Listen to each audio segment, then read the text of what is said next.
Strategi pembelajaran efektif masa pandemi COVID-19. Presentasi ini dibuat oleh Anissa Maulida Rahmah dan Siti Nur Kafah dari Rombel TI 03. Pendahuluan. Pola sistem strategi pembelajaran daring atau dalam jaringan merupakan sistem pembelajaran jarak jauh tanpa tatap muka secara langsung antara guru dan siswa yang dilakukan melalui jaringan yang menggunakan jaringan internet.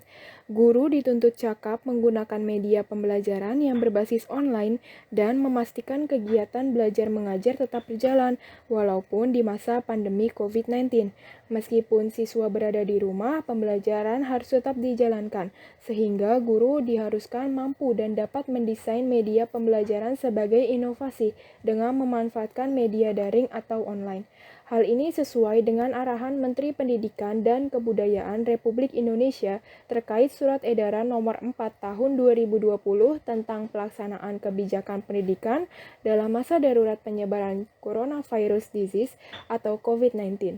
Sistem pembelajaran dilaksanakan melalui perangkat komputer atau laptop yang terhubung dengan koneksi jaringan internet.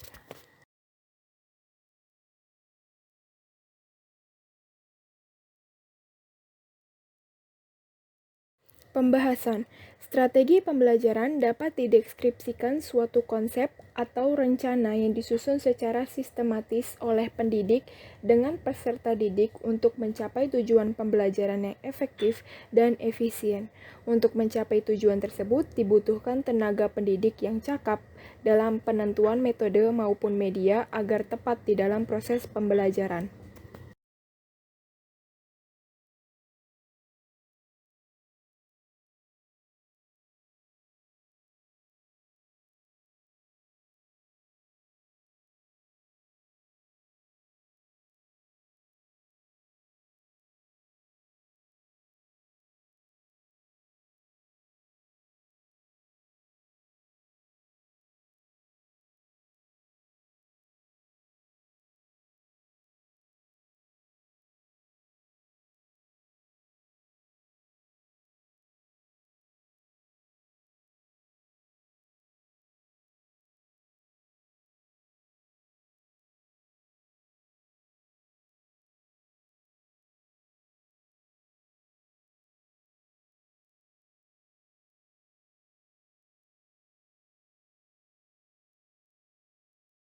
Kendala pembelajaran jarak jauh bagi siswa. 1. Metode pembelajaran yang tidak fleksibel. Yang kedua, masalah konektivitas jaringan internet. Yang ketiga, fasilitas gadget yang tidak memadai. Dan yang terakhir, kuota internet cepat habis. Strategi pembelajaran jarak jauh. Yang pertama, tetapkan manajemen waktu. Dan yang kedua, persiapkan teknologi yang dibutuhkan. Dan ketiga, belajar dengan serius. Keempat, jaga komunikasi dengan pengajar dan teman-teman sekelas.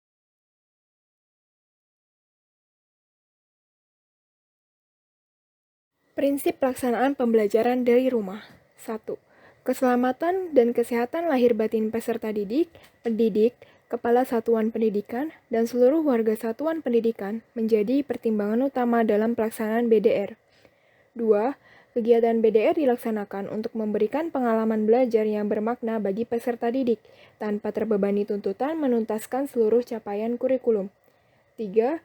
BDR dapat difokuskan pada pendidikan kecakapan hidup, antara lain mengenai pandemi COVID-19.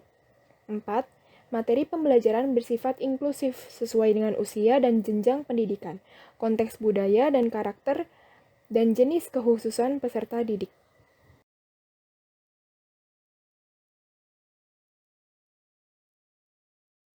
Peran penting guru. Pertama, membantu siswa menghadapi ketidakpastian yang disebabkan oleh pandemi. Kedua, melibatkan siswa untuk terus belajar meskipun kegiatan sekolah normal terganggu. Dan ketiga, memfasilitasi pembelajaran jarak jauh secara daring, luring maupun kombinasi keduanya sesuai dengan kondisi dan ketersediaan sarana pembelajaran.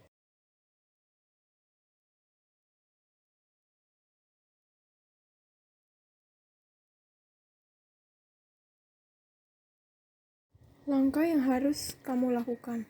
Yang pertama, berdoa. Yang kedua, media komunikasi. Yang ketiga, proaktif. Dan yang keempat, senjata untuk belajar.